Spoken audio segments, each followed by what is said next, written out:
Kathy Robert Wone, counsel for Radio Free Asia and president-elect of the Asian Pacific American Bar Association in D.C., was murdered at 1509 Swann Street Northwest in a row house owned by his old college friend Joseph Price and Price's domestic partner Victor Zaborsky. The night of August 2nd, 2006, Wone attended a legal seminar dropped by Radio Free Asia, went to spend the night at Joseph Price's home. This was a planned event, and with the knowledge of his wife of 3 years, Kathy Wone. Sometime after 11 p.m., Wone was stabbed 3 times in the chest with a butcher knife that came from a matching set of knives in the kitchen. Present in the home at the time of the murder were Joseph Price, a law partner at Arent Fox, Victor Zaborsky, an advertising exec for International Dairy Foods Association, and their roommate, Dylan Ward. The residents told police an intruder must have killed Robert. To this day, though, no one has been arrested. DC police maintain that the 3 roommates know more than they have said to investigators. Today's press conference takes place at the law firm of Covington and Burling, where Robert Wone worked for 6 years in employment and real estate law before starting a new job for Radio Free Asia last July.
Good morning, everybody. Thank you for joining us today for this important discussion. I thought I would just set the table for you, let you know what you're going to hear today. We have here a panel of some of those closest to Robert Wone, including his widow, Kathy, who's going to speak today. We have one of his closest friends in the world, Jason Schwarczynski, a college friend and a friend throughout his life thereafter. Mr. Eugene Che is at the end of the table. He's a lawyer at Spriggs and Hollingsworth here in town, was a close friend of Robert's and active in bar groups. Closest to me, as many of you know, is Eric Holder, partner at this firm, who, with myself, has been representing Kathy since Robert was tragically killed a year ago. We thought we convened this meeting today. As many of you know, it was just a year ago that Robert was murdered. The case remains unsolved. That's something that is of great concern to those on this panel.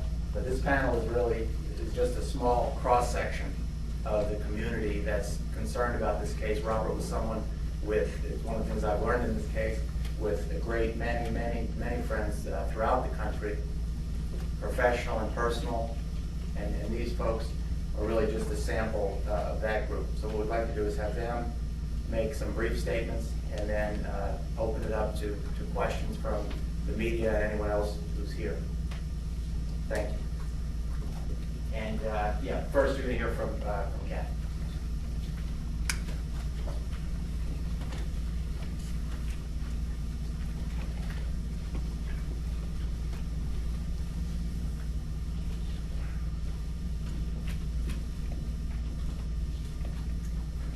Thank you all for being here this morning.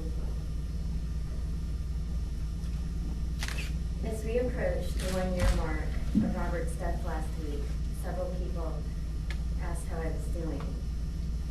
As I look back on this most unexpected journey, I'm encouraged at how far I've come, due in no small part to the extraordinary support I received from my church, my family, my friends and colleagues.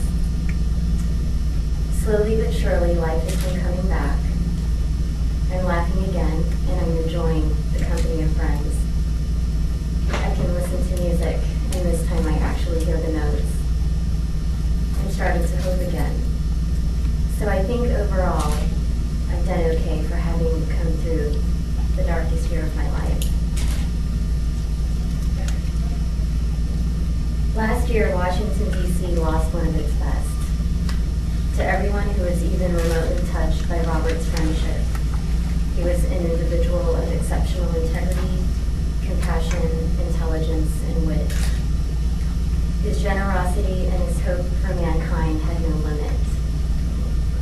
He accomplished so much in his short life, and now we are left to only imagine how much more he would have done for this city and its various communities.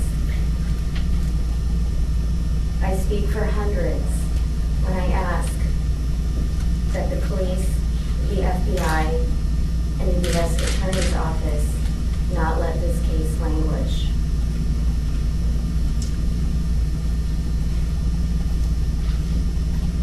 Last but not least, I have a few words for the individual who took Robert's life. A countless number of friends, colleagues, and family members from all over the country have been shaken to the core by the tragic and senseless loss of such a young and promising life. While dealing with my own share of paralyzing sadness, I realized that I also grieve deeply for the loss of your own life. Having a murder on your conscience is no small load to carry as you try to live, I imagine, as normal a life as possible.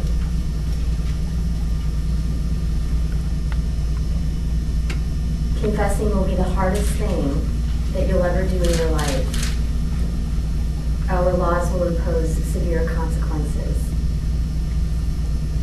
but it will also be the most freeing thing that you can do for yourself.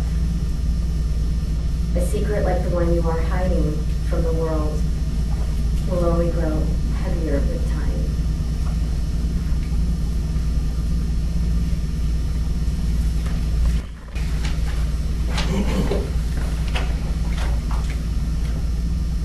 My name is Jason Travinsky. Robert has been a friend of mine since college, was my roommate for several years, before he married Kathy, and was a groomsman at my wedding. Robert was a special person. He worked hard, was tenacious about everything he did, and cared deeply for his wife, his family, his friends, and all of those around him. He worked countless hours here at Covington, devoted himself to the Asian bar, was active in his church, worked on pro bono legal projects, and was a caring and devoted husband. Just over 1 year ago, I received a phone call from Kathy early in the morning to tell me the news that Robert passed away. I remember the moment like it was yesterday.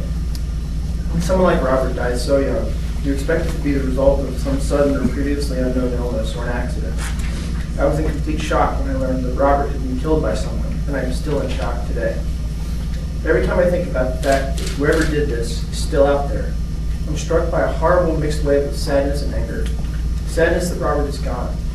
Sadness that he's not here to share the joy, the trials and tribulations of life with us. And anger that whoever did this is still out there, not behind bars, or at the very least awaiting trial. In the aftermath of the unimaginable tragedy that took Robert from this earth, the police and the U.S. Attorney's Office began investigating the crime that led to his death. Every day this past year, I had hoped to hear from Kathy or the news media that the investigators had solved so depraved that they were able